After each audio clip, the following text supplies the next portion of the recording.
о нашем проекте «Слово ветеранам». Друзья, мы поставили себе цель организовать небольшую серию встреч с теми спикерами, у которых есть 40 и более лет трезвости. Мы бы хотели посвятить эти спикерские встречи с нашими дорогими ветеранами памяти дорогого друга Клэнси И, который совсем недавно, в конце августа, в возрасте 93 лет покинул этот мир. У Клэнси было почти 62 года трезвости. Его вклад в дело АА сложно оценить. Он основал и более 49 лет руководил благотворительной миссией в Лос-Анджелесе, которая помогла и спасла тысячи зависимых от алкоголя и наркотиков. Он неустанно трудился в деле донесения вести АА. За последние годы у него было более 170 подспонсорных. Человек, который пронес философию 12 шагов через всю свою жизнь. Такой человек ушел. Время неумолимо. Как оказалось, не так-то много ветеранов со сроком трезвости 40 и более лет. И именно поэтому нам так дороги те из них, кто согласился выступить для нас и имеет многолетний опыт выздоровления, служения, спикерских выступлений на международных и региональных конференциях, и просто опыт противостояния нашей болезни, и готовы делиться им с нами. С их помощью мы сможем прикоснуться к тому духу АА, о котором мы читаем в нашей литературе. АА без мобильных телефонов и интернета. АА, в который верили и строили отцы-основатели. АА, который помог и продолжает помогать сегодня. «Сохраните это простым», – завещал доктор Боб. «Простая программа для сложных людей». Многие ветераны говорят в своих выступлениях: «Не ставьте меня на пьедестал, я всего лишь алкоголик, просто пришел немного раньше». Так давайте отложим наши предубеждения и прикоснемся к этому огромному опыту выздоровления. Пожалуйста, Дан, пожалуйста, Гриша, добро пожаловать, ваше слово. Unmuted. Okay. Don, you're on. Okay, my name is Don Koyas. I'm an alcoholic. Меня зовут Дан Койгис, я алкоголик.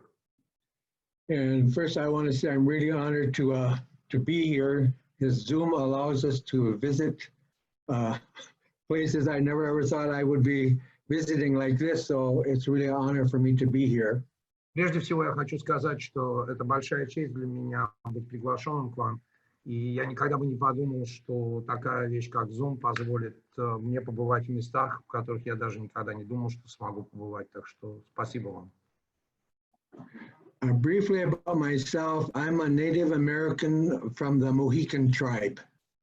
Коротко о себе. Я настоящий абориген Америки, я индеец из племени Могикан. I have 9 children and I have 20 grandchildren. У меня 9 детей и 20 внуков. All my children are now sober and all my grandchildren are now sober. None of them do alcohol or drugs. Все мои дети и все мои внуки и внучки сейчас уже трезвые, никто из них больше не употребляет алкоголь и наркотики.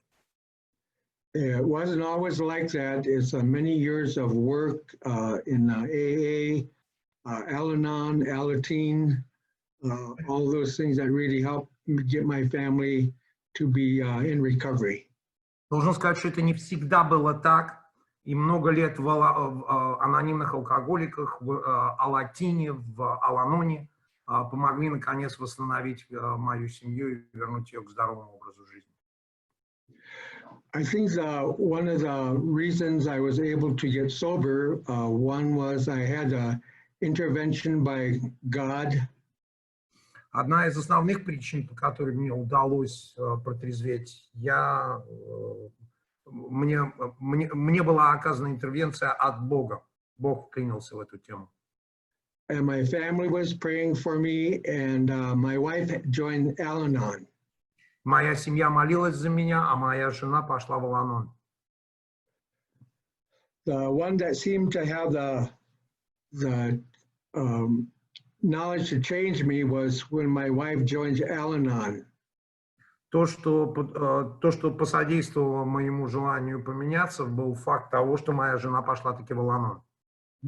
I remember the weekend that she caught on how Al-Anon worked because my life changed.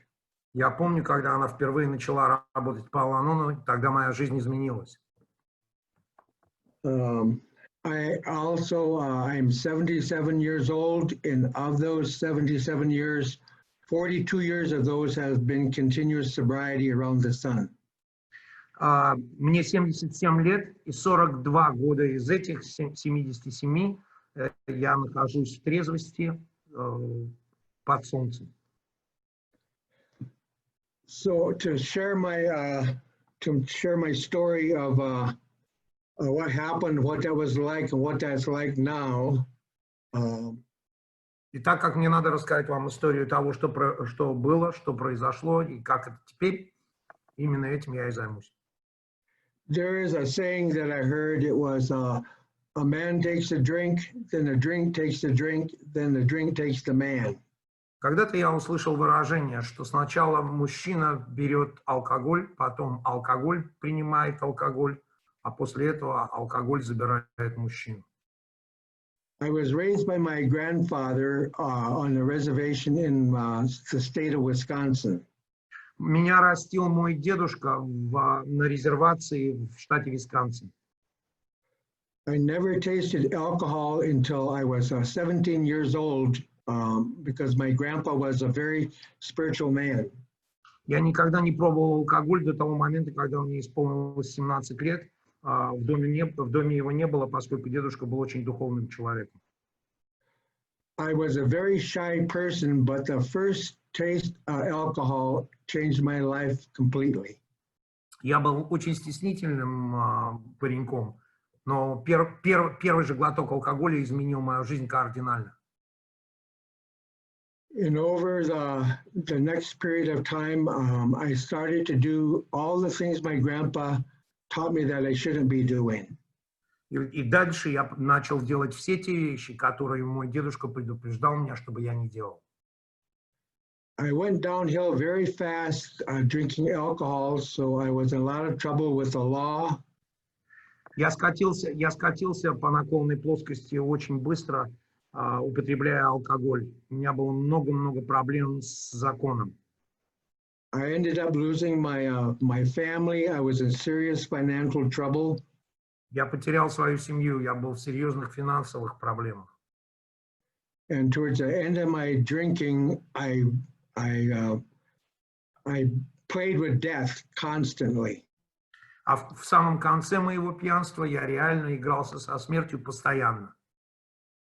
So for a number of years, maybe 7 years, I actively tried to quit drinking, but I just could not quit. И где-то около 7 лет я активно пытался бросить пить, но у меня никак не получалось.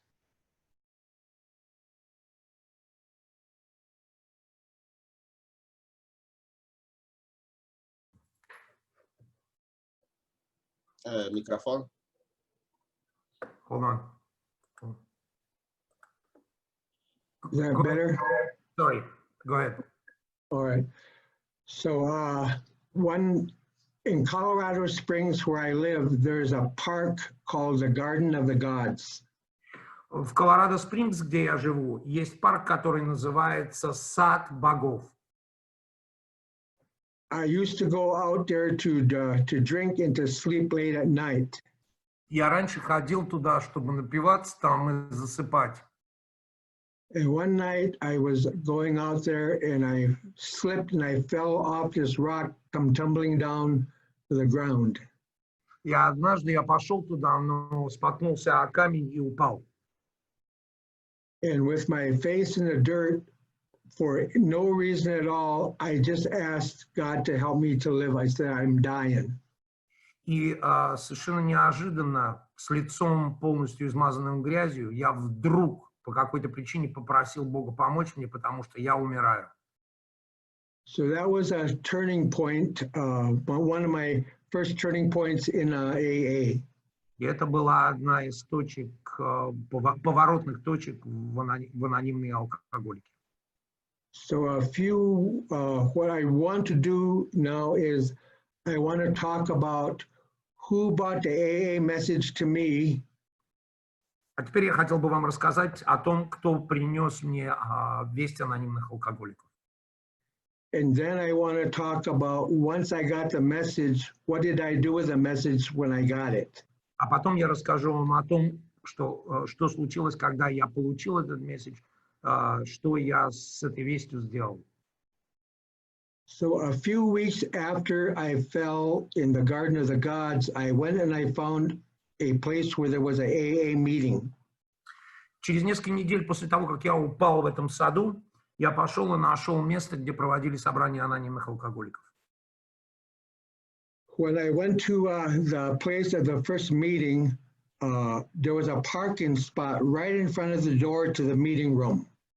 Когда я приехал туда, там было парковочное место прямо напротив входа на собрание анонимных алкоголиков. So I said, I'm going to drive around the block, and if that spot is there, that means a sign I'm supposed to go in.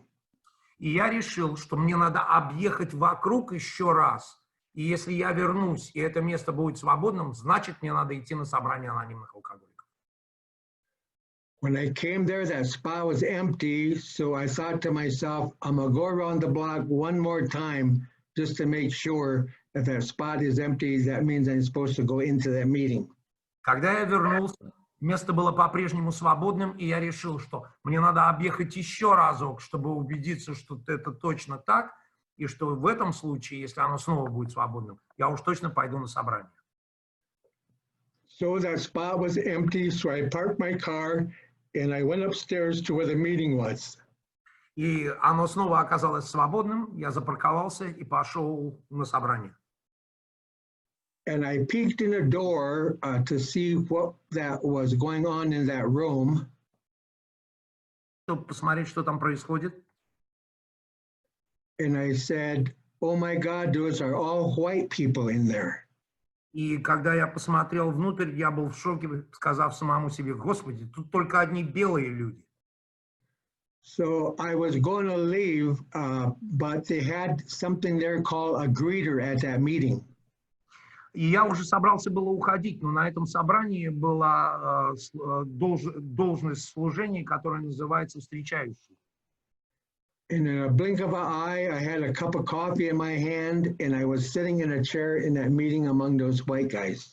И буквально в одну секунду, даже не понимая, что произошло, у меня в руках уже была чашка кофе, и я сидел на собрании среди всех этих людей. So I decided I was not going to speak. I was not going to tell them anything. И я решил, что я ничего им не скажу, я вообще буду молчать. So when it came time to say my name's Don and I'm an alcoholic, I didn't say anything at all. I said, I'm not telling them anything. И когда дело дошло до меня, я должен был сказать, что меня зовут Дан, я алкоголик, я сказал, что я ничего не буду вам говорить. So in my first meeting, I don't remember much of what was said, but there was a couple of things that bothered me. Но я, честно говоря, мало что помню с этого первого собрания, но было пара вещей, которые меня немножко расстроили. One thing bothered me is in that meeting, they were telling on themselves about them being selfish, self-centered, judgmental. I couldn't believe these guys were telling about their weaknesses. Первое, что меня беспокоило, это тот факт, что они сами про себя рассказывали, что они были эгоистичными, нечестными, то есть они признавались в своих косяках. The other thing that upset me was they were laughing all the time, and for me, nothing was funny. И вторая вещь, которая меня реально разозлила, это то, что они все время смеялись, а я не находил это забавным вообще. But the third thing that I remember about that meeting was there was a feeling in there that I felt that I had never felt before. Но одна вещь мне запомнилась. Мне запомнилось то ощущение, которое я испытал, находясь там. Это было то, что я никогда до этого не испытывал. I didn't know till a couple years later what that feeling is. That's a feeling that you get when you come home for the first time. И только через пару лет я понял, что это было за чувство. Это то ощущение, которое ты испытываешь, когда ты наконец-то приходишь домой. It's a feeling like this is where I belong. This is somehow I was connected, like I was related to them. И это то ощущение, когда ты понимаешь, что здесь ты принадлежишь, что ты связан с этими людьми. So what happened was a couple of days later, I wanted to feel that feeling again, so I went back to that meeting. Через пару дней мне снова захотелось испытать это ощущение, и я снова вернулся на собрание. Now, in that meeting, I didn't talk, I just sat and I just listened. And what I found out was that there was a book called The Big Book. And the next thing I found out was that I needed to get a sponsor. Две вещи, которые я услышал, поскольку по-прежнему решил ничего не говорить. Первое, это то, что есть некая книга, которая называется «Большая книга», и то, что мне нужно найти себе спонсора. So in my early days, I had 3 men that was very instrumental in getting me my sobriety. В моей ранней трезвости были 3 человека, которые были ключевыми в том, чтобы я мог двигаться в сторону трезвости. One was named Frank M. The second one was named Don P. Don Pritz. Первого из них звали Франк М., а второго звали Дан П., все знаете, Дан Приц. And the third was a native man. His name was Johnny Looking Cloud. И второй, и последним человеком был один из индейцев, его звали Джонни Смотрящее облако. So I say that Frank was my head sponsor, Don Pritz was my heart sponsor, and Johnny Looking Cloud was my cultural sponsor. То есть получилось так, что Фрэнк был моим основным спонсором, Дан был моим, так сказать, вторым и поддерживающим, моим сердечным, если хотите, спонсором, а Джонни был моим спонсором по нашим индейским делам. So I knew that I had looked through that book and I could not understand where the instructions were in that book. So I knew I needed to get a sponsor. Я просмотрел, читал ее и понял, что не могу понять, где именно находятся инструкции. Это то, что меня подтолкнуло к нахождению спонсора. So I watched this one man. I watched how he talked in the meetings. I watched how he interfaced outside of the meetings, and I asked him if he would be my sponsor. Я, поскольку наблюдал внимательно, обратил внимание на человека, который высказывался определенным образом на собраниях, вел себя определенным образом. После собрания именно к нему я обратился за спонсорством. This guy was, he was an attorney. He was about 15 years sober, and he was 6'7" tall, very tall man. Он был адвокатом по профессии, у него было 15 лет трезвости, и он был очень высокого роста, за 2 метра. And I think he used to fight because his face was all scarred up.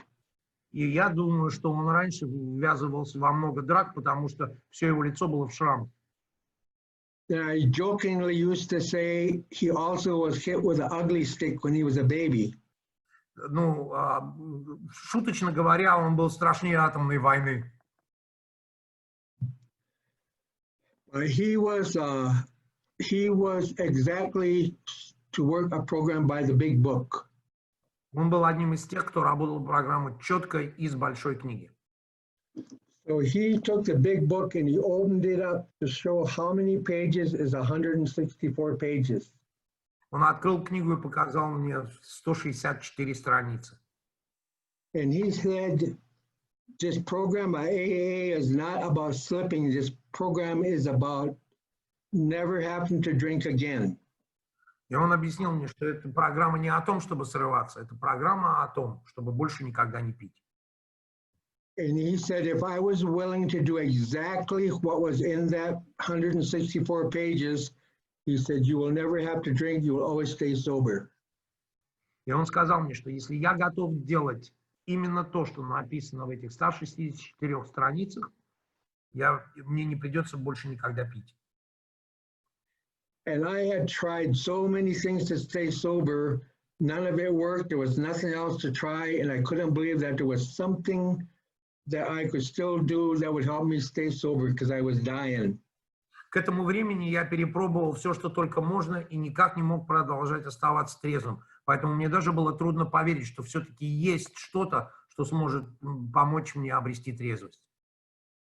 So he agreed to be my sponsor, and then he took a schedule of the meetings in town that I was to attend. He circled 6 meetings a week.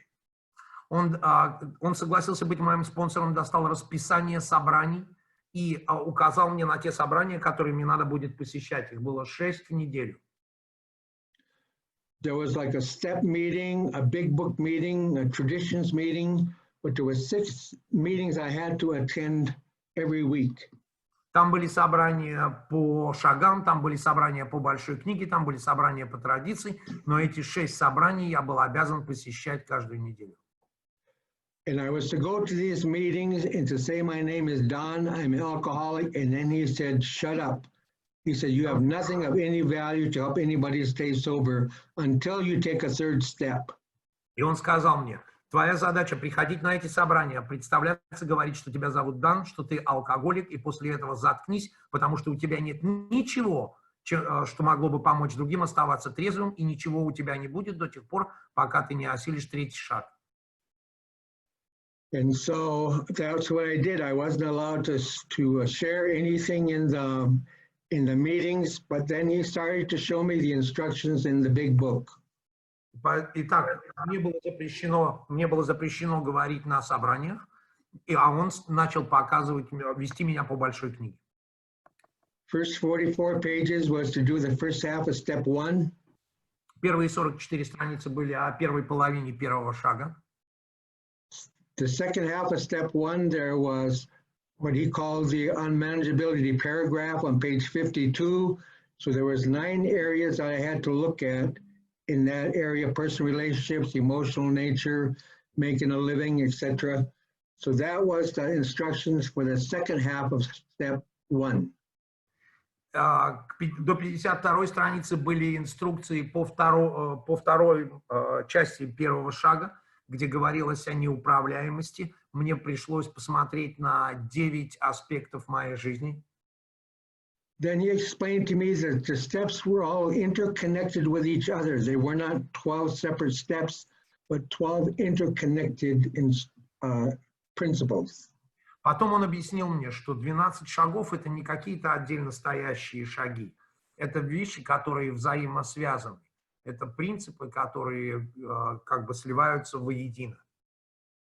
So once I finished the work in those 9 areas of step 1, I bought those 9 areas. They were connected to step 2. И когда я наконец-то отработал все вот эти вот понимания своей неуправляемости, все вот эти 9 направлений, то это приводило меня ко второму шагу. So in step 2, then I had to make 9 little mini visions, came to believe that a power greater than ourselves could restore my sanity in personal relationships, emotional nature, etc. И когда я пришел ко второму шагу, он потребовал, чтобы я составил 9 направлений, и по каждому из них я должен был прийти к вере в то, что Бог сможет вернуть меня к здравомыслию, восстановить мои взаимоотношения, помочь мне с моим эмоциональным состоянием и так далее. So that step 2 was the vision that would be connected to step 12, having had a spiritual awakening. И именно вот эти вещи во втором шаге, они оказались, все вот эти 9, они оказались видением, которое мне потребуется для 12-го шага, где мы приходим к фразе «испытав духовное пробуждение».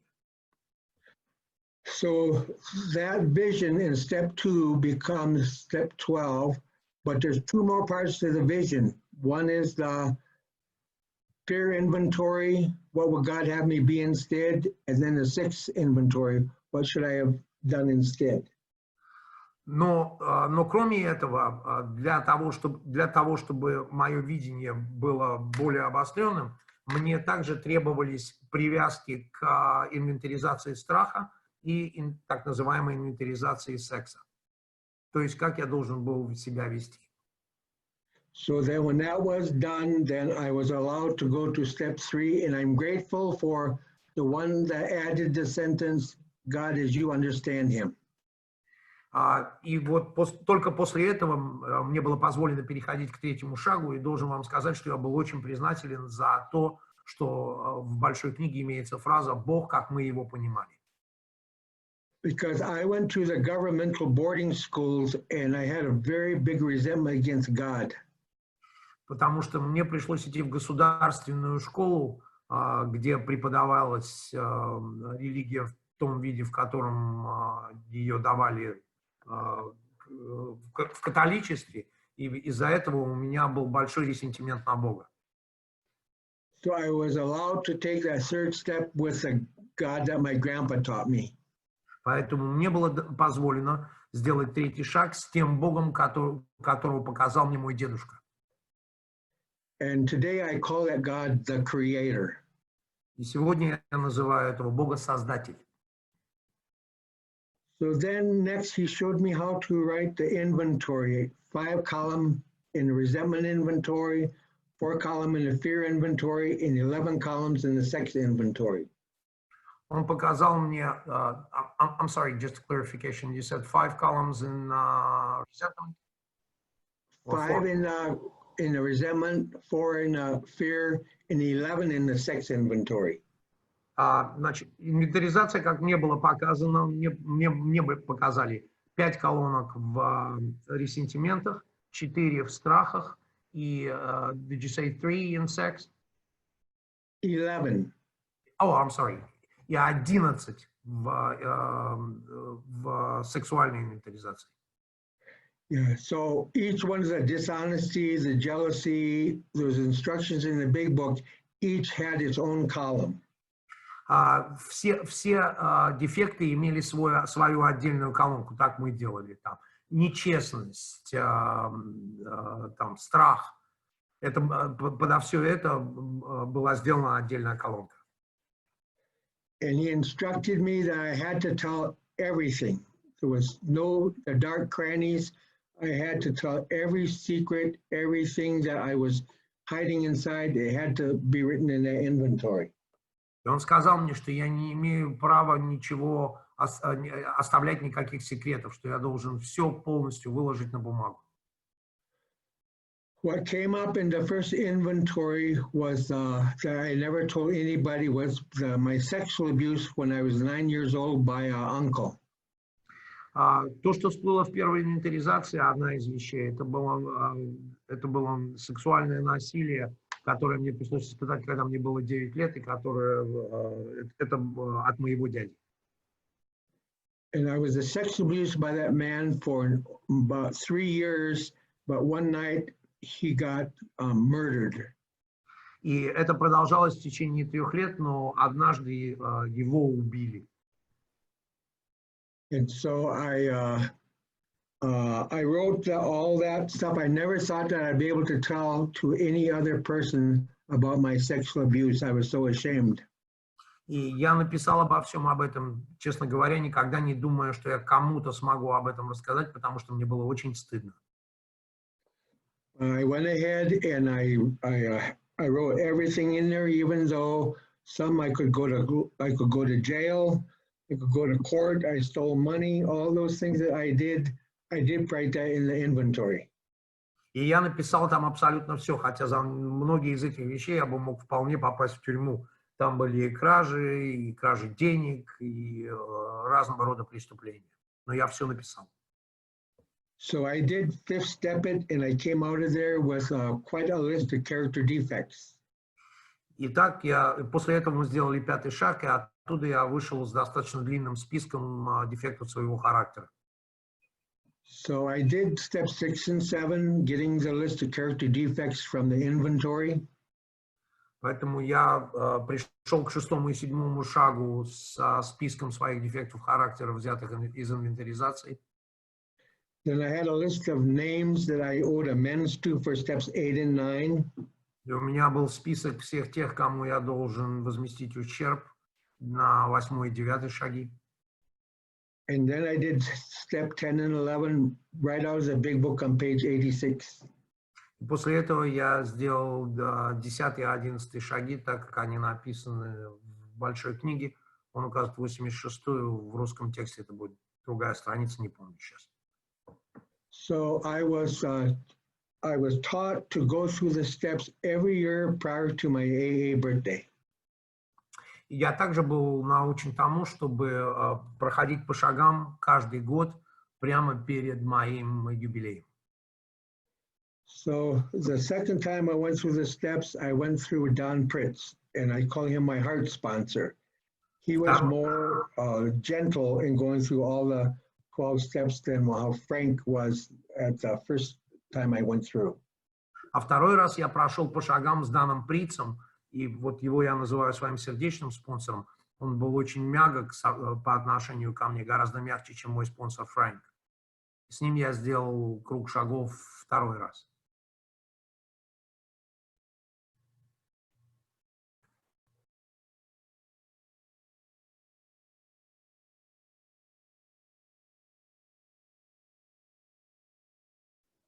Микрофон, извиняюсь. I got it. I got it. So both Frank followed the big book and Don followed the big book, but one was head, one was heart. Оба следовали большой книге, но один из них был жестким, а другой был мягким. So at about 3.5 years sober, I started to go crazy. Где-то на 3,5 годах трезвости я вдруг почувствовал, что я начинаю сходить с ума. My sponsor got dumb, the meetings got stupid. I couldn't do nothing from the big book. I just started to feel I was going to drink again. Мой спонсор стал нервировать меня, собрания начали казаться идиотскими. В общем, все меня раздражало. So I went to see Johnny Looking Cloud. Тогда я пошел к Джонни, глядящему облаку. So after a long conversation, what he said to me is he took and he drew a big circle in the dirt in his backyard. И когда мы поговорили, он вывел меня к себе во двор и нарисовал на земле большой круг. And he said, I've been watching you when you come in. He said, many of us thought you were not going to make it because you was too angry. И он сказал, я наблюдал за тобой, когда ты пришел. Честно говоря, многие из нас думали, что у тебя ничего не получится, тебе не удастся остаться трезвым, потому что ты был очень злой. So he said, now he said, it's time that you start to bring the culture, your native culture, into the AA program. И он сказал, а вот теперь пришла пора тебе привнести свою индейскую культуру в программу анонимных алкоголиков. Then that circle he drew in the dirt, he said, everything travels in a circle or a cycle. И указав на круг, который он нарисовал, он сказал, все, абсолютно все движется по кругу или по какому-то циклу. He says, your grandpa taught you that you're supposed to live in harmony with the Mother Earth. Он сказал, твой дедушка учил тебя, чтобы ты жил в гармонии с землей. He said, everything has a circle or a season, spring, summer, fall, winter. И он сказал, что у всего, абсолютно всего, имеются сезоны. Зима, лето, осень. Cycle of life, baby, youth, adult, elder. Циклы жизни, когда мы рождаемся маленькими бэйбичками, потом мы становимся моложе, потом мы становимся старше. So he says, your recovery travels in a circle, 4-year circle. И он сказал, что твое выздоровление движется в 4-годичных кругах. So he said, 1 year of spring, 1 year of summer, 1 year of fall, 1 year of winter. У тебя получается 1 год весны, 1 год лета, 1 год осени и 1 год зимы. Your first year of recovery is you bud like a tree. В свой первый год ты как дерево, на котором появляются почки. The second year recovery, so its buds unfold into leaves, and now the tree has a shape. На второй год эти почки начинают раскрываться, появляются листья, и дерево начинает показывать свое настоящее истинное состояние. Then by the third year or the third season, this is when you have like an oak tree, would be like fruit, yellow leaves, harvest, beauty, pretty. К третьему сезону ты, в принципе, как дуб, который начинает показывать все вот эти вот красивые цвета осенние. Then he said, the next season comes along, the tree loses all of its leaves. He said, those leaves that you grow, that's a knowledge you gain in AA. But just like a tree needs to lose its leaves, that knowledge you need to let go of it now. Но когда ты приходишь к четвертому сезону, все эти листья опадают. И вот то же самое происходит в твоей жизни в анонимных алкоголиках. Эти листья, они представляют собой знания, которые ты обрел. Когда ты приходишь к четвертому году, к вот этому последнему сезону, тебе надо потерять вот эти вот знания, которые ты обрел до этого, чтобы обрести новые. So he said, like for 3 years, you gain knowledge in the meetings, you gain knowledge in the book, you gain knowledge from your sponsor. Итак, в течение 3 лет ты получал знания на собраниях, ты получал знания из книги, ты получал знания от своего спонсора. So he said, now all that knowledge, just like the tree loses leaves, you got to let it go. А теперь, так же как дерево, теряющее листья, ты должен эти знания сбросить. Now, what I thought God was mad at me because I was doing something wrong. Я-то думал, что Бог просто злится на меня, что я делаю что-то не так. I thought God was mad because I said crap and God in the same sentence.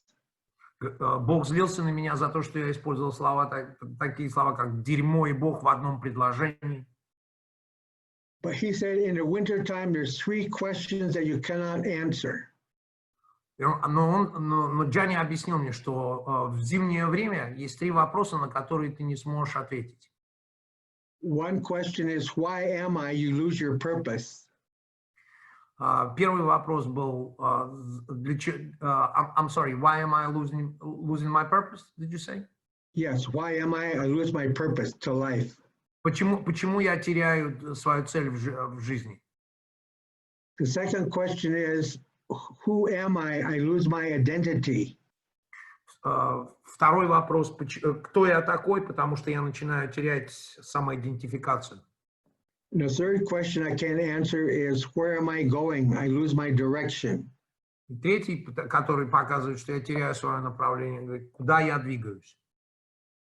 So just like a tree feels bare with no leaves, I was feeling bare in my sobriety. Точно так же, как дерево чувствует себя обнаженным без листьев, я чувствовал себя обнаженным в своей трезвости. So he said, add in your native culture to it, you're just in a winter time, nothing's wrong. Поэтому он сказал, что если добавить сюда нашу индейскую культуру, нашу родную культуру, то ты поймешь, что ничего такого не случилось, у тебя просто зима. So he said, because everything travels in a circle, a cycle, this will happen again in your sobriety years 7 to 8. Он сказал, и именно потому, что все движется вот так по круговой, это снова произойдет где-то на 7-8 году твоей трезвости. It'll happen again 11 to 12, 15 to 16. И потом это снова произойдет где-то на 11-12, где-то на 15-16. So we travel in a cycle every 4 years. He said a lot of people will slip right after their 3rd year, or they'll slip right after their 7th year. But he said you got to know the seasons that is supposed to happen as part of the Creator's plan. Он сказал, что многие люди срываются как раз вот в этих интервалах, поэтому надо знать о сезонах для того, чтобы двигаться в сторону Бога. So all of a sudden I started to have tears because I thought I was doing something wrong and I didn't. I didn't know I was just in a winter time of recovery. И у меня потекли слезы, потому что я-то не осознавал, что я ничего не делаю не так. Что у меня просто зима в моем выздоровлении. Then next he said, this is what I want you to do, is he said, I want you to take the 12 steps and put them in a circle. И он сказал мне, вот что я хочу, чтобы ты сделал. Я хочу, чтобы ты взял эти 12 шагов и расставил их по кругу. So he said, just like how the earth is in the east, that is where the sun comes up. Он сказал, что там, вот давай, говорит, так, там, где восток, вот как земля, да, там, где восток, это там, где восходит солнце. So that's the direction where you find your relationship with your creator.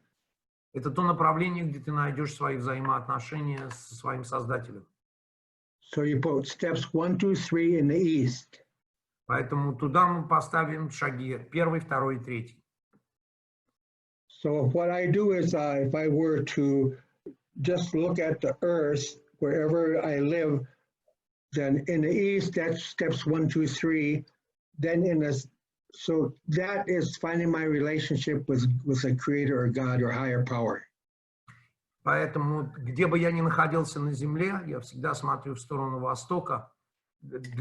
Там находятся 1, 2 и 3 шаги, которые помогают мне установить взаимоотношения с Богом.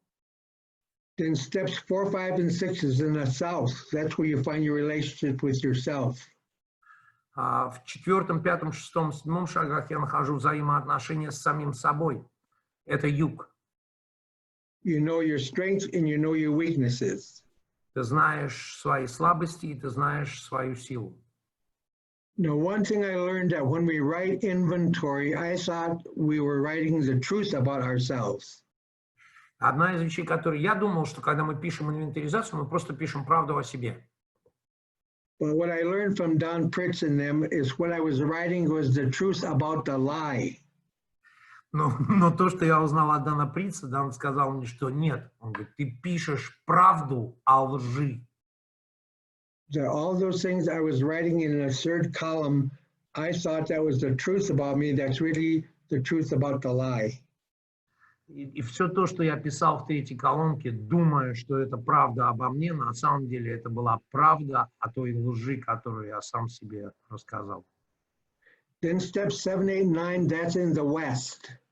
7, 8, 9 – это шаги, которые находятся на западе.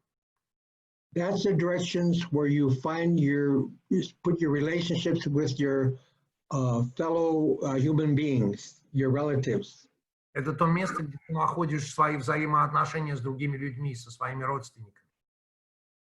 So that is like a sunset. That's like letting go, forgive, make amends, pay things back.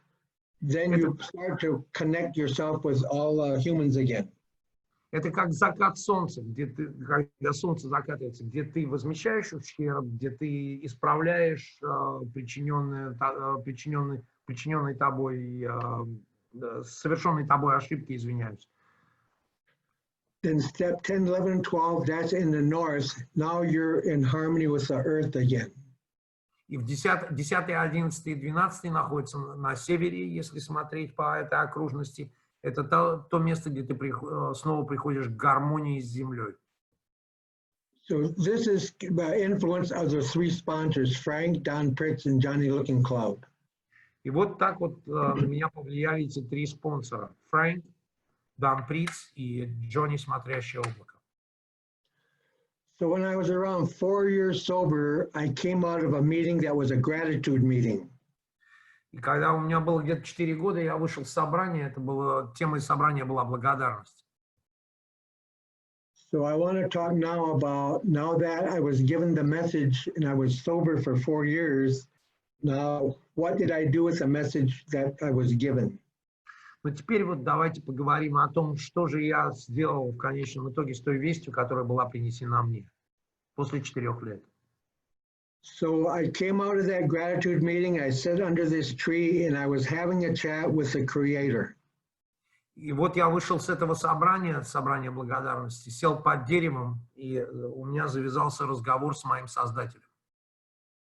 And I said to the Creator, I said, you know and I know I'm really 4 years sober. I've not had a drink, no drugs, no secretly doing anything. I'm really sober for 4 years. Я сказал ему, я знаю, что ты знаешь, что у меня 4 года трезвости, что я ничего не употреблял, что я не делал ничего скрытного. So I asked the Creator, I said, would you allow me to carry this message of recovery to my native people, the tribes in the United States? Я спросил его, позволишь ли ты мне принести эту весть моим людям, индейцам из разных племен?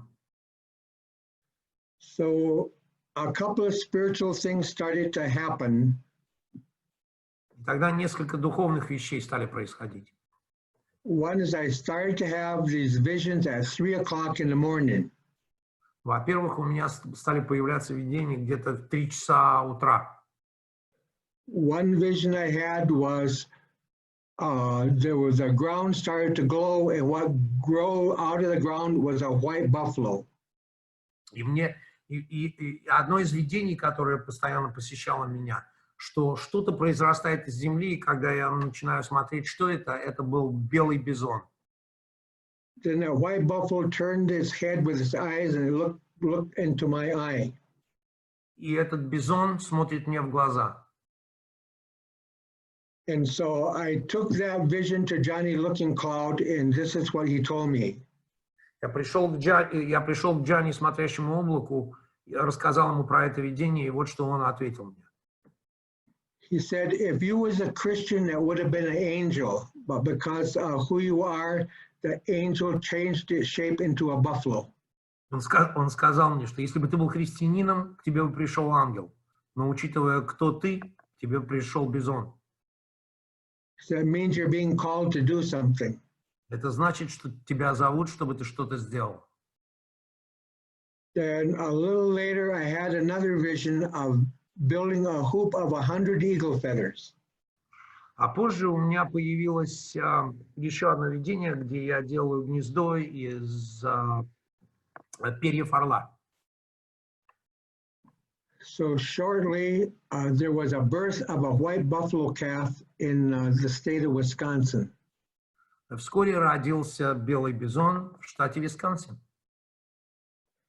And so the next thing we did is we went into a prison and we videotaped with the native people the medicinal 12-step workshop. И, значит, здесь надо понимать, белый бизон, о котором он говорит, это появилась организация. Первое, что они сделали, они поехали в тюрьму, и там записали видео специально для уроженцев Америки, настоящих аборигенов, по духовному движению с 12 шагами. So we showed them how to do the 12 steps in a circle, how to use the big book, how to add the native culture. Мы показали им, как двигаться по шагам вот в этом циркулярном формате, по кругу. Мы показали им, как пользоваться большой книгой и как добавлять туда вот эту культуру индейцев. We showed them how to do the ceremonies that the elders taught us that goes with the 12 steps. Мы показали им, как исполнять разного рода церемонии, которые конгруентны с 12 шагами, которые нас научили наши старейшины.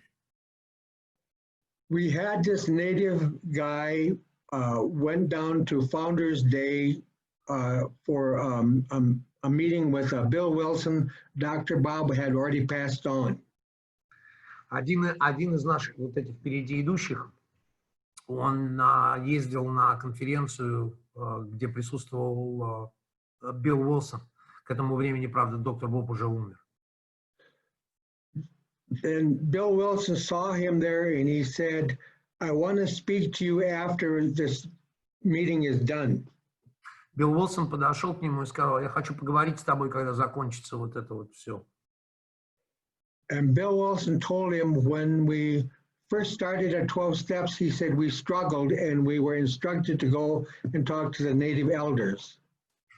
И Билл Уилсон сказал ему, что когда мы только, ну, так сказать, сращивали эти 12 шагов, у нас было много проблем. Нам посоветовали пойти и поговорить со старейшинами. And Bill Wilson told him that the native elders told them how to put the spirituality into the 12 steps. И Билл сказал, что старейшины объяснили ему, индейцы старейшины объяснили ему, как духовность можно вставить в 12 шагов. So that changed my mind that this was a white man's program. This program was for all human beings. Вот в этот момент мне стало понятно, что это не программа белого человека, это программа для всех людей. And so we took the hoop of 100 eagle feathers and we made 4 trips across the United States.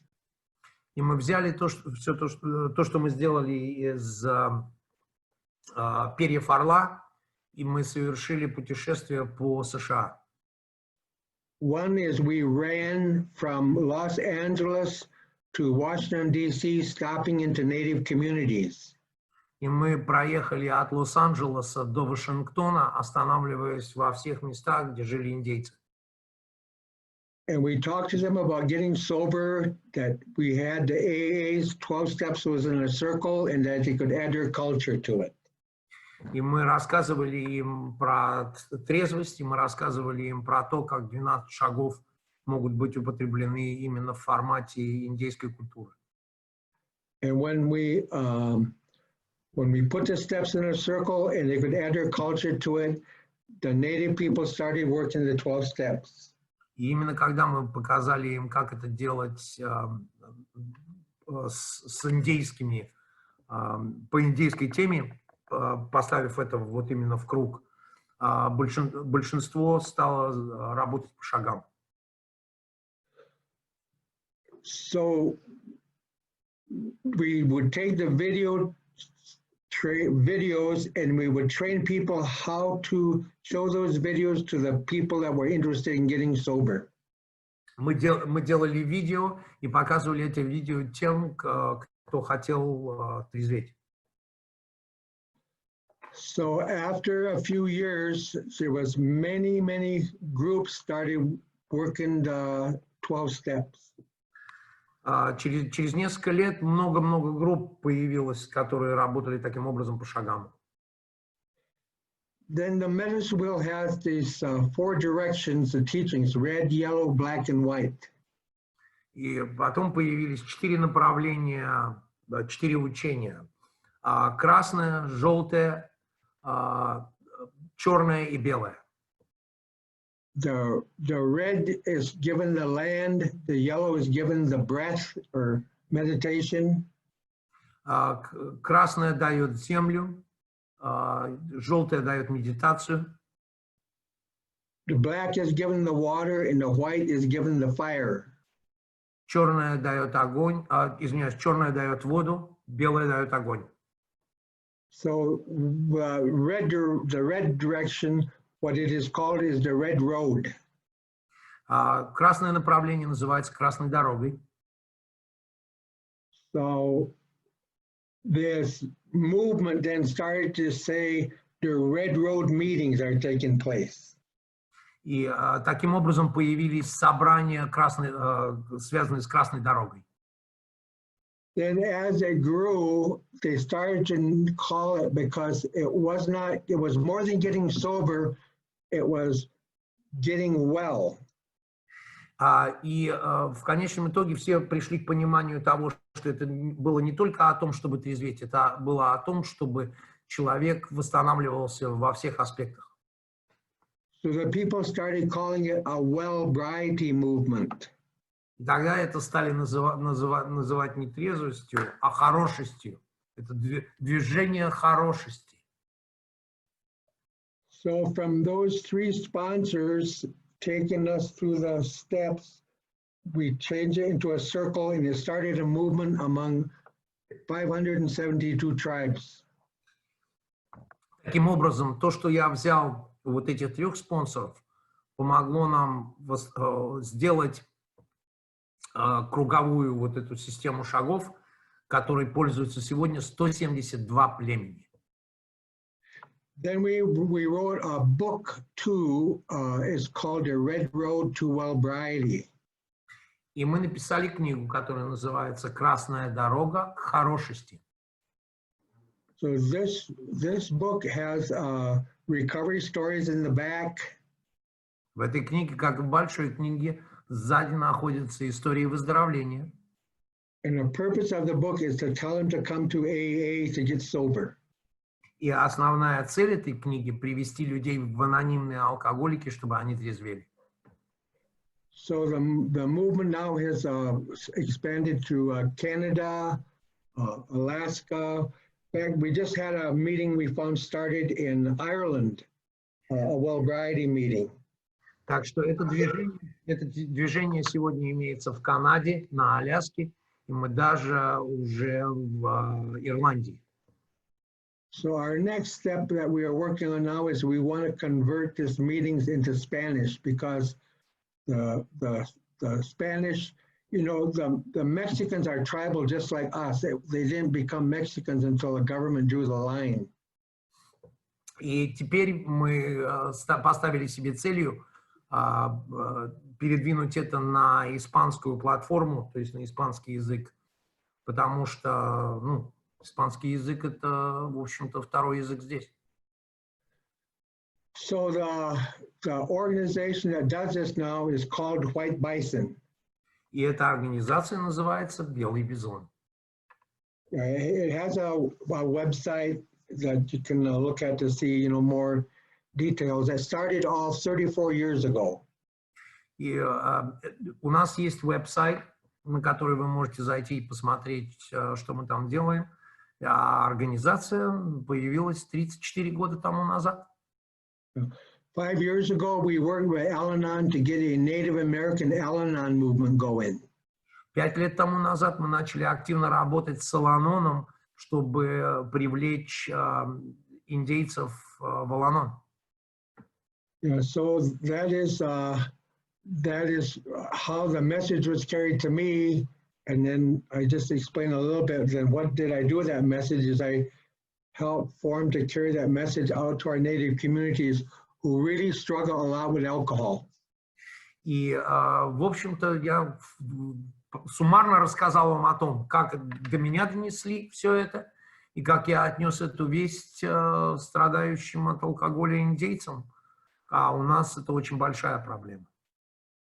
Yeah, so there's a lot of AA meetings now that are going on with the Indian country. They call them roundups, or they have sober New Year's Eve powwows. So there's a lot of sobriety movement now is taking place among our Native communities. Just thousands of Native people are now sober where we weren't for a long time, thanks to AA and thanks to all you guys helping us get meetings going, you know, and things like that. So I just want to maybe kind of close here. I'm watching the clock, but I don't think I told anybody anything new. И таким образом, сегодня тысячи и тысячи индейцев имеют возможность быть трезвыми и приходить в анонимные алкоголики. И я безумно благодарен всем тем, кто способствует дальнейшему выздоровлению этих людей. Я просто хотел... What do you want to say? I just want to thank everyone for helping us get this movement going into Indian country. Я очень хочу поблагодарить абсолютно всех, кто помог нам привести это вот движение именно индейцам, аборигенам. Okay, and I just want to thank everyone for allowing me to share this part of the journey with all of you around the world, I guess. It sounds like this Zoom lets us all connect, you know, together. И я хочу поблагодарить всех вас за возможность рассказать вам эту историю, поведать ее, как я так понимаю, можно сказать, всему миру. То есть это та вещь, которую сегодняшние технологии, такие как Zoom, позволяют нам делать. Okay, well, thank you very much for allowing me to share. Спасибо большое за то, что позволили мне поделиться. Окей, спасибо, огромное спасибо, Дан, за твою спикерскую. Я сейчас сделаю 2 коротеньких объявления, и мы продолжим. Друзья, для напоминания, 12-я традиция гласит, что анонимность – духовная основа всех наших традиций. Все, что ты увидел, услышал здесь, должно остаться здесь. И 7-я традиция гласит, что каждой группе А следует полностью опираться на собственные силы, отказываясь от помощи извне. Мы просим вас пожертвовать по возможности для обеспечения расходов группы, новых друзей и гостей. Просьба не жертвовать. Ссылку я выложил в чате. И сейчас перейдем к вопросам. У нас уже есть вопросы.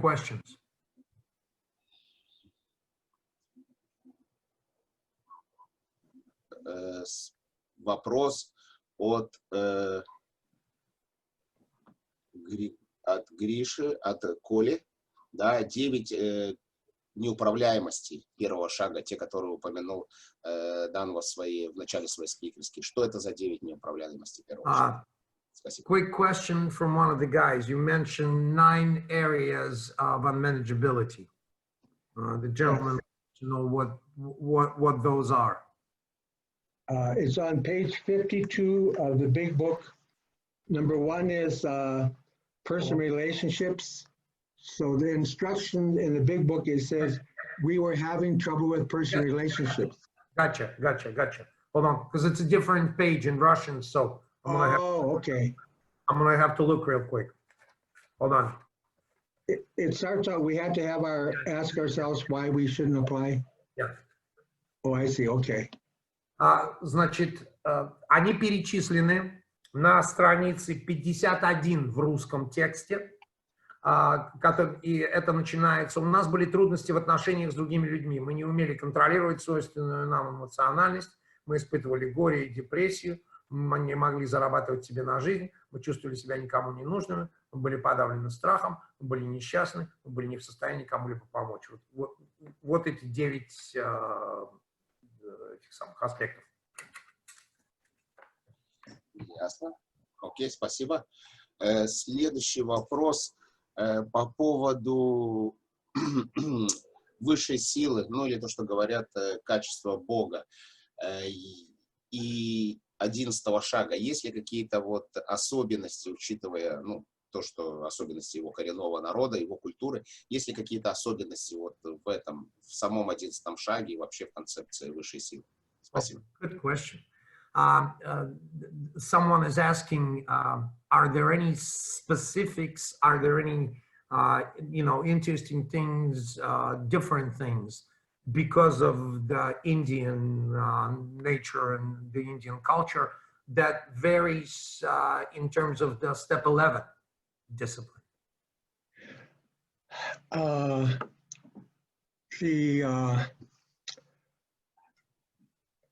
What we normally do is we consider even the ones aren't AA, but you do a morning connectedness.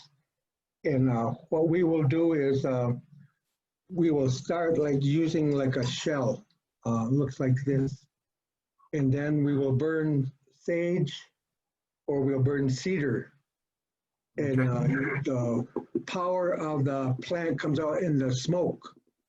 Okay. And so when we do the morning meditation, we burn that smoke, and then you follow those instructions very precisely. That is, the elders say, I took these 12 steps to the elders and calling it a white man's program, and they said, no, that's not a white man's program. This is our culture. Okay. And so in the morning, very precisely ask God to direct your thinking. Consider your plan for the day.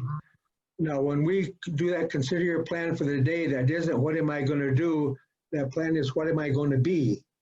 What is my intent? I intend to be kind. I intend to be patient. So I intend to do that. So we'll use a lot of the medicines to help us get that 11th step going. Gotcha.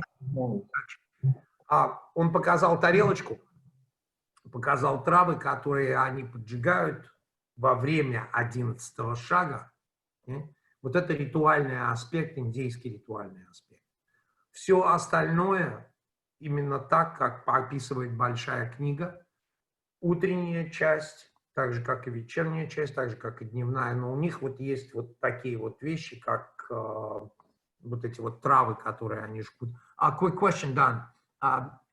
In the videos that you guys have, are those available on White Bison? Yes. If you want to, yes, and just click on the store. Do they show that, you know, how you do the burning of? Yes. Там я скинул ссылку на этот сайт. На Белом Бизоне можно посмотреть, почему они на видео все и засняли. Все ритуалы, связанные с каждым из шагов. Мало этого, значит, все остальное, он говорит, очень важная вещь. Когда я прошу Бога показать мне, каким мне согласно, очень важно, каким мне согласно Его воле надлежит быть. Не что, именно когда я рассматриваю планы на день, каким мне надлежит быть для того, чтобы планы на день осуществлялись. Как, например, мне надо быть добрым, мне надо быть учтивым, мне надо быть терпеливым. Вот очень важный аспект, на котором они концентрируются. А по остальным вот именно ритуальным вещам, это все можно посмотреть будет на видео. Я, кстати, сделаю это, когда мы закончим. Хорошо, я скину ссылочку на эту тему.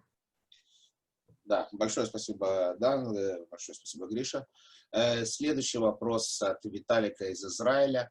Спрашивает про эмоциональную трезвость. Достиг ли он эмоциональной трезвости и когда это случилось? Okay, a question comes from Israel.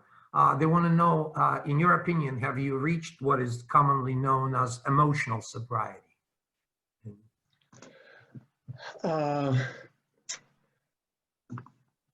This is how we look at that. There's a teaching is 4 directions: emotional, mental, physical, spiritual. Есть 4 направления у нас, да? У нас есть эмоциональное, умственное, физическое и духовное. Yeah. And so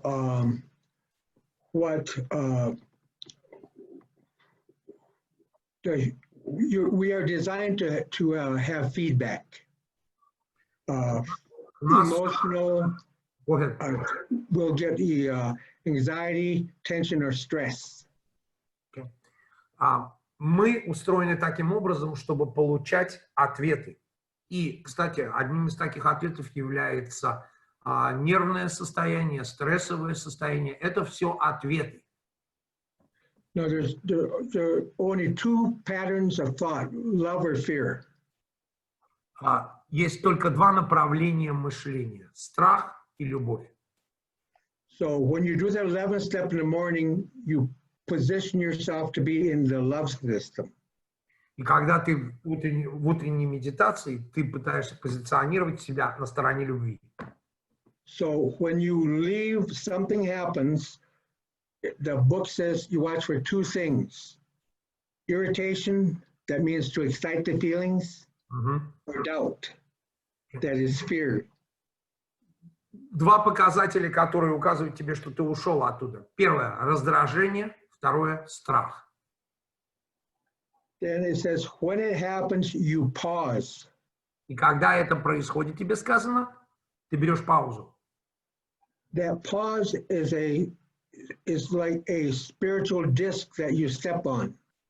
Это как некая духовная платформа, на которую ты встаешь. Then on that pause, you ask God for the right thought or action. И когда ты на этой платформе останавливаешься, то есть в этой паузе, ты просишь Бога показать тебе правильное направление, правильное действие. Then it moves that disc right back into the love system. И вот тогда Бог начинает передвигать эту платформу обратно на позицию любви. So the key to emotional sobriety is when that flag comes up for irritation or doubt, you act right away. А ключ к эмоциональной трезвости заключается в том, что как только возникает раздражение или сомнение, а сомнение – это и есть причина страха, тут же предпринять необходимые действия, которые предлагаются, то есть вот эта пауза. Now, in step 10, you shouldn't analyze. The book doesn't say, you think, oh, what is the matter with me? Why did I do that? It says, when it crops up, you ask God for the right thought or action. You analyze at night, don't analyze during the day. That gives you emotional sobriety. И еще одна вещь, которой надо избегать. Применяя 10-й шаг, не анализируйте ничего, потому что время на анализ у вас будет в вечерней части 11-го шага. А здесь просто вот следуйте тому, что сказано, что как только что-то подобное происходит, мы сразу же просим Бога забрать и все дальнейшие действия. То есть, если анализировать, то ты потеряешь вот именно эмоциональную трезвость.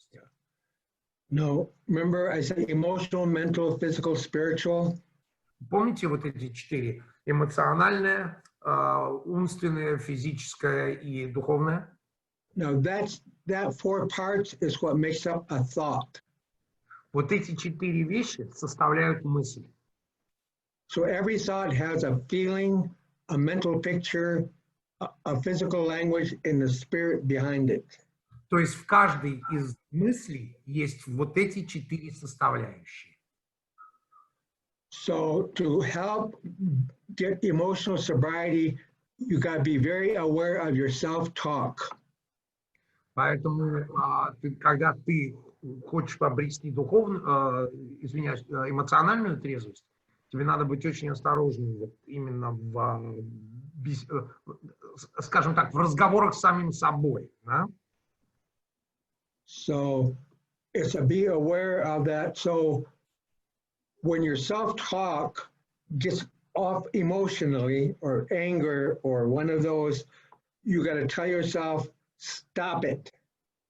И когда ты вместо разговора с самим собой, задача, вот то, что нам предлагает сказать, стоп, прекрати. That's the pause. Stop. Вот она, пауза, стоп. Yeah. Then you ask the Creator God for the right thought or action. И после этого уже можно попросить о правильном направлении, о правильном мысли и действии. Yeah. So it's the promptness of step 10 and 11. Don't analyze in step 11. The pause is critical. Do it right away. But Пауза – это самое критическое. То есть вот этот анализ – это анализ во время 10-го шага, то есть попытка проанализировать. Это то, что губит все. Задача самая критическая является пауза, и все действия должны быть предприняты как можно быстрее. Now, some people are visual. They say, I see what you're saying. Многие люди имеют тенденцию визуализировать, как, например, говорят, да, в английском выражении будет, да, я вижу. То есть, когда мы говорим «я понимаю», они визуализируют. Some people are feelings oriented, so they will say, that doesn't feel right to me. Некоторые люди ориентируются больше на свои чувства. Они говорят, например, такие вещи, как «что-то мне это как-то не очень». Then some are words. They're not feeling, they're not visual. They're just use the words. I'm very excited about what you are doing. А некоторые ориентируются именно на слова. Например, я в восторге от того, что ты делаешь. Yeah. So all of them have emotional sobriety because every thought has 4 parts. Но у всех у них вполне может иметься эмоциональная трезвость, потому что составляющих 4. Yeah. So I think it's easier to work emotional sobriety when you know it's connected to a mental picture, connected to the language or the words, and connected to the spirit and intent. Лучше всего, конечно, вот он говорит, что самый простой для меня подход, это когда give me the order again. Mental picture first, right? Emotional is in the east, mental is in the south, physical is in the west, spiritual is in the north. То есть для того, чтобы дойти до эмоциональной, сначала визуализация, то есть когда ты надумаешь себе, как это должно быть, потом действие, И вот это приводит к тому, что становится духовным. Okay. Спасибо. Спасибо за ответ. Следующий вопрос от Татьяны. Дан, как часто ты посещаешь собрания сегодня? How frequently do you go to meetings? Well, the Zoom has changed things. I like what works for me is 2 meetings a week. But now the Zoom, I can get different places now. So it depends upon, somebody will call and say, can you speak at this meeting or that meeting? So myself, I am comfortable with 2 meetings during the week. I have my spiritual meeting I like to go to on Sunday morning, but everything's closed now. No meetings you can go to here. Он говорит, что я вот сегодня мне комфортно с 2 собраниями в течение недели. Обычно я хожу на собрание, которое я люблю, это такое духовное собрание по воскресеньям. Но в связи с тем, что появился Zoom и с сегодняшними карантинами, всеми делами, это несколько видоизменилось, спикерские и тому подобное. Ну, а с другой стороны, на то же самое воскресное собрание, на которое я обычно любил ходить, его сейчас нет. Да? Так что, в общем-то, 2 раза в неделю сегодня это комфортная зона для меня. То есть получается 3 технически, учитывая воскресное собрание. Окей, спасибо. Татьяна задает тоже интересный вопрос, мне кажется. В чем выражается благодарность Богу, Создателю? Как я могу выразить ее в действии? Okay. Tatiana is asking, in what way do you think the gratitude to God is expressed? What is the best way to express gratitude to God? Well, I think the awareness of practicing meditation helps. So in our native culture, we believe that God is in everything, any place there's life. So God is in water, God is in a tree, God is in the birds, God is in the wind, God is in the, so by setting, like sometimes in the morning, I will just set and I will listen to the birds. Mm-hmm. Then I will start to say, oh, here's a robin. Just I can separate the songs of the birds. Mm-hmm. And sometimes I can tell there's 3 different birds of the same one singing. Mm-hmm. And so the more that, like one thing that helped me a lot was Johnny the Looking Cloud. He had me make amends to the earth. Wow. He had me make amends to the animals. And I had to make amends to the plants that I just would misuse. So like my grandpa, when he would pick a plant, he would offer a tobacco for thank you for growing for me. Okay. So when you start to see that way of living, then gratitude, you become very, very appreciative. You can just look around, even when there is bad days, you can look around and all of a sudden you see the creator in everything. So в первую очередь, конечно, помогает подобного рода вещах для того, чтобы приблизиться к этому, медитация. Он говорит, в нашей культуре, в культуре индейцев, Бог абсолютно во всем. Он в растениях, он в ветре, он во всем, включая, например, в птицах, да. Я, говорит, могу выйти, сесть и слушать пение птиц. И вдруг в какое-то время, в какой-то момент вот этого слушания, я вдруг слышу, что поют, например, разные 2 птицы, причем разные породы птицы. Okay? Или я вдруг слышу, что, несмотря на то, что вначале мне казалось, это песня одной птицы, на самом деле поют даже не 2, а 3 птицы, но одинаковой породы. Okay? Джанни, смотрящее облако, в свое время потребовал, чтобы я возместил ущерб, да, пошел к земле, возместил ущерб к растениям, возместил ущерб к животным, по отношению к которым я был так сказать, нехорошо себя вел. Дедушка, например, учил меня, что табак, который они выращивали, какой-то небольшой, вот, то, что они поджигают, вот это, да, это как дар Богу за то, что Он дал им дар. То есть вот уровни благодарности с этой точки зрения могут стать абсолютно разными. Да, спасибо. Я хотел задать вопрос. Виталик алкоголик. Мне интересно, работает ли Дан как по шагам, как спонсор, кроме как с индейцами и с другими людьми, которые не являются индейцами? И отличается ли вот его подход в шагах, то, что он передает индейцам, или то, что он передает другим людям, или это абсолютно идентично то же самое? Okay, here's a question from Vitaly, the guy who is actually organized the meeting. Do you sponsor people in AA other than the native people? Okay, and if you do you present the program differently to them than you do to native people, or you do the identical work with both?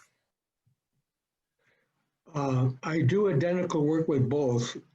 This isn't about culture. This is about alcohol. Okay.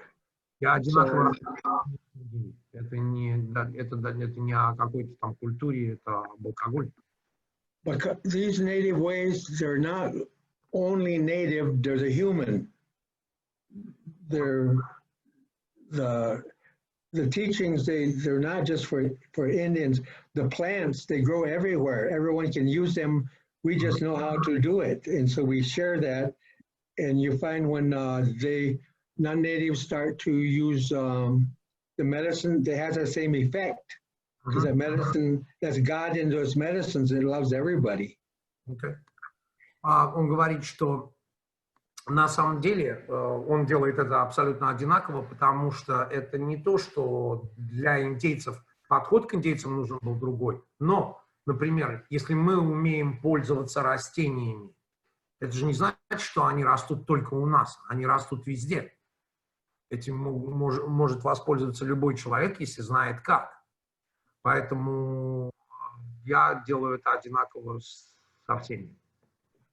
So when I take someone through the work, one of the things I do is, and it doesn't matter, is I do something called a staking ceremony. See the stake, it has blue on top, that's the sky. Red, yellow, black, and white, that's the people, and then green is the earth. Когда я провожу одну из первых вещей, которые я делаю, это церемония. Вот он показал, что голубое — это небо. What was pink? I'm sorry. People? This is red, yellow, black, and white. That's all the people. Red, yellow, вот красный, желтый, черный. Это все люди. А зеленый — это земля. Go ahead.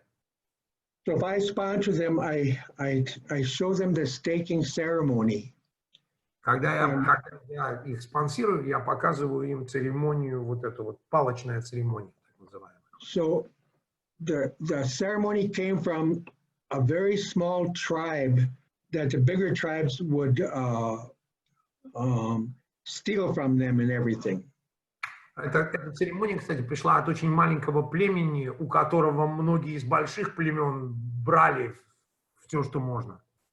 So their spiritual elder give them a ceremony, and when the enemy would come, a very, very small number would run around the circle of the village, and they would drive that stake in the ground.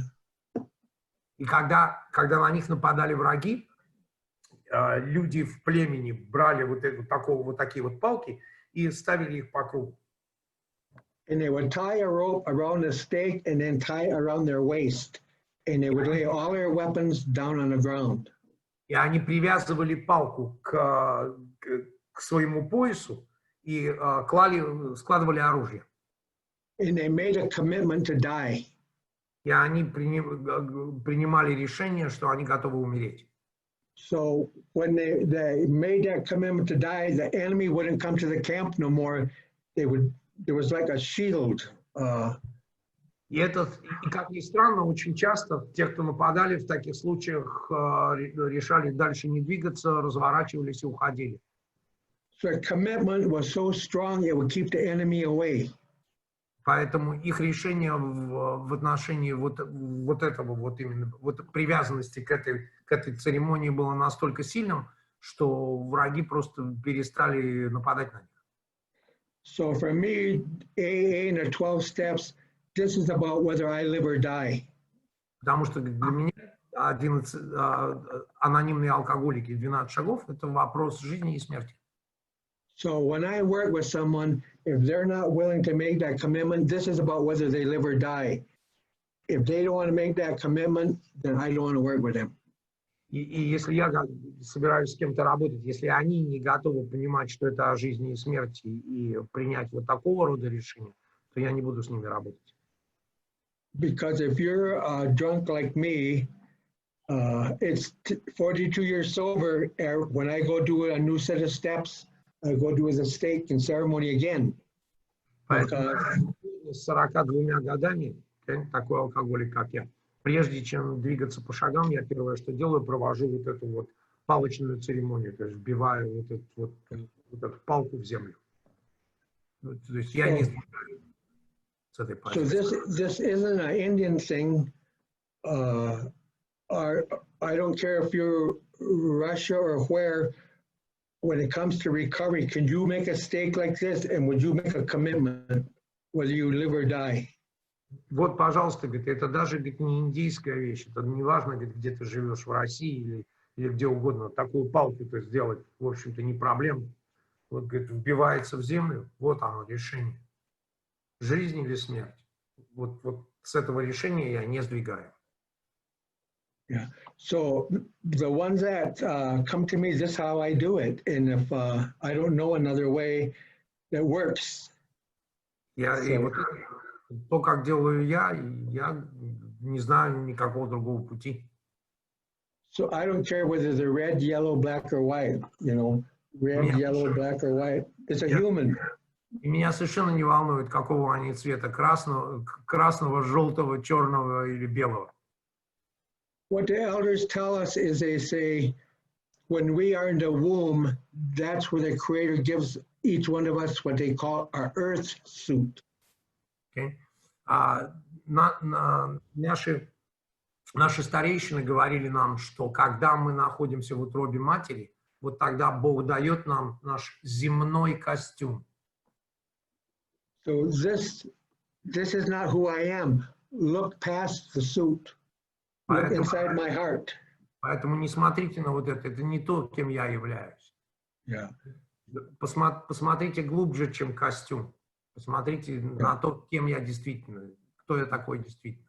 So that's why it doesn't matter who it is. I do it the same because I look past their earth suits. If their suit is black, I look inside, see if they're alcoholic, wants to get sober. И именно поэтому для меня не имеет значения, какие они, я работаю со всеми одинаково. Он может быть черный, но меня интересует заглянуть внутрь и посмотреть, он алкоголик, который хочет оставаться трезвым или нет. Yeah. Yeah, so I work with different people, but one thing I always try to do is Frank, he always told me this: never get too far away from the smell of a drunk's puke. Я работаю с разными людьми, но одна из вещей, которую меня учил мой спонсор Фрэнк, он говорил, никогда не уходи слишком далеко от блевотины алкаша. Always keep me a fresh one. Запаха блевотины алкаша. Поэтому, говорит, я стараюсь держаться рядом. Окей. Спасибо большое. Гриша, вопрос к тебе. Сколько у нас время, пожалуйста, есть? Скажи. Okay. Don, what do you got time-wise? Maybe about 10 more minutes. Минут 10. Окей, хорошо, спасибо. Следующий вопрос, он не следующий по по очереди, но мне кажется, интересно было бы задать. Мы редко, почти не затрагивали тему традиции в нашем этом семинаре. Отдает ли он только шаги или отдает традиции? И, может быть, поэтому... When you work with your sponsees, do you, obviously, other than steps, do you take them through the traditions? No, I don't, but I have them go to a traditions meeting. Okay. Он говорит, нет, я это так не делаю, я их посылаю на собрание по традициям. Ясно, хорошо. И тут был вопрос про 6-й, 7-й шаг, подробнее рассказать. Есть еще один вопрос. Что делать с дефектами, которые вылезают после 5-го шага? Просить Бога избавить, только просить Бога избавить, или что-то еще необходимо сделать? Окей, well, давайте вот начнем со второго. Сейчас быстро объясню почему. Потому что по первому будет, гарантирую вам, мы займем все 10 минут. Окей. И, скорее всего, даже больше. Okay, here's a question. When you're done with the 5th step, now you're facing all of your defects of character, or your shortcomings, all that stuff, okay? What do? Do you just simply ask God to remove it and that's it? Or there are other actions that you actually recommend and suggest?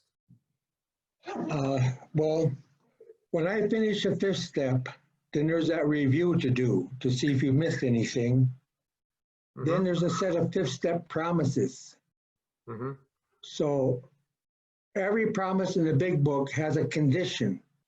Withholding nothing, then you get the promise. Mm-hmm. You withhold something, you don't get it. Mm-hmm. So I like the 5th step promises, look the world in the eye. And when I read it, I say, that's mine now. I did the work, I claim it. Mm-hmm.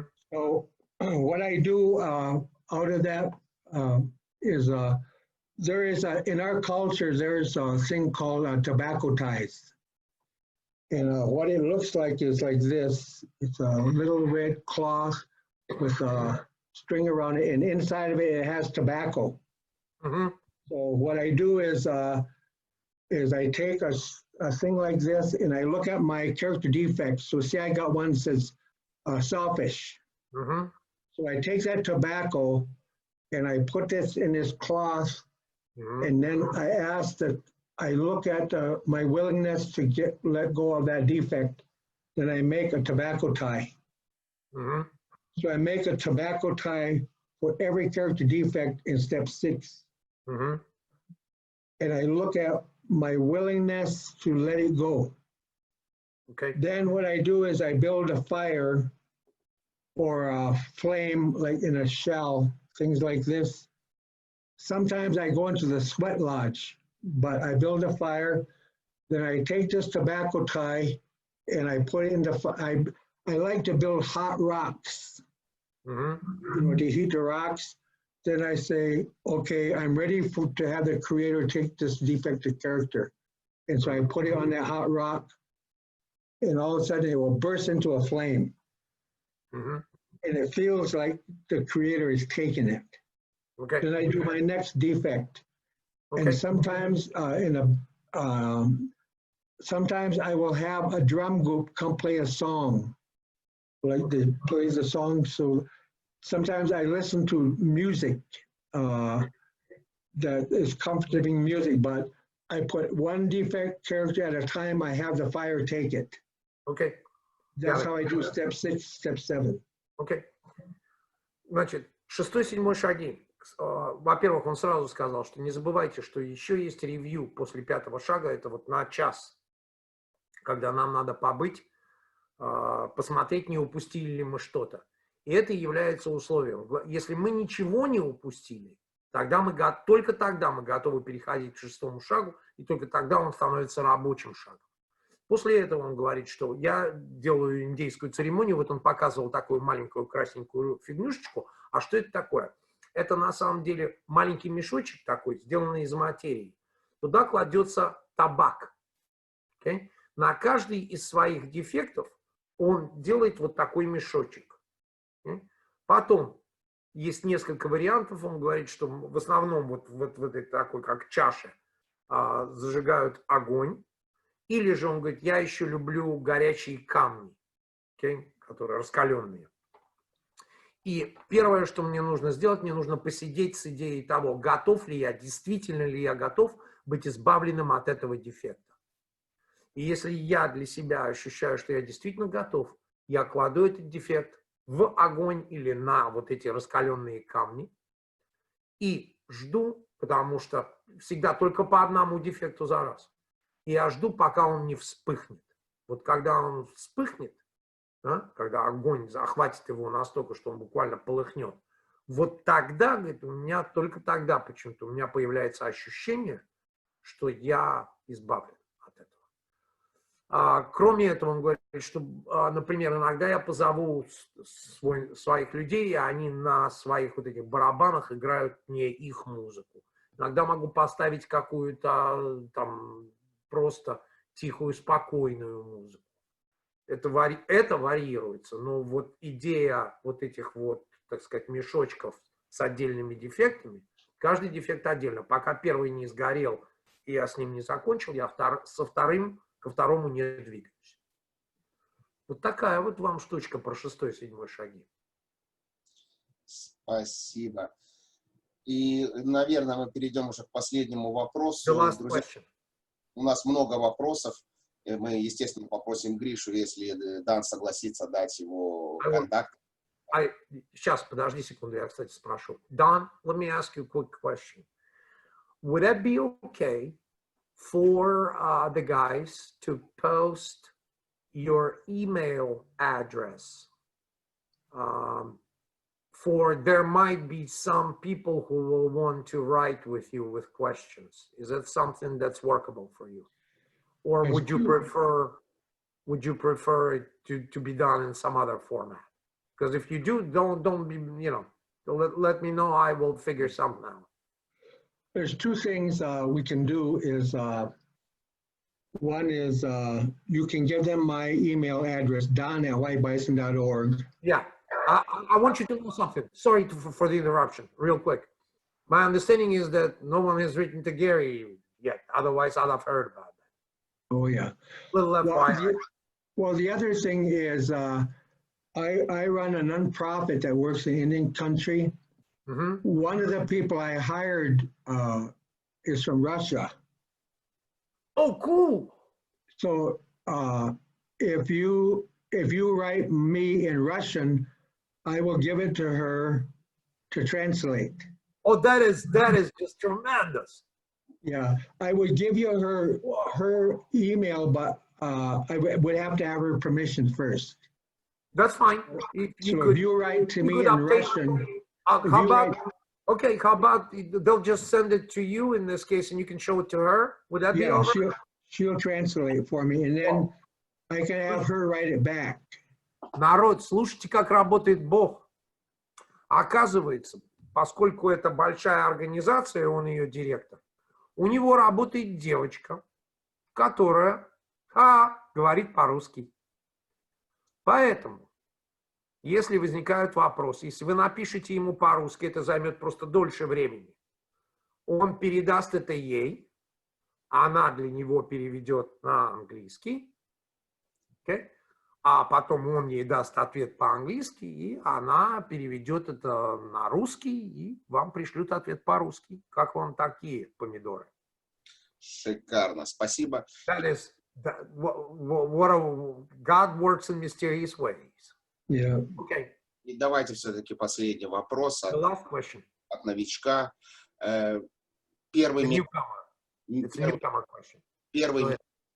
зацепиться за трезвость. Конечно, то, что рассказал Дан про колышек, это очень интересный способ. Но вот ему лично вот первый месяц трезвости, как удалось зацепиться, удержаться, остаться трезвым? Okay.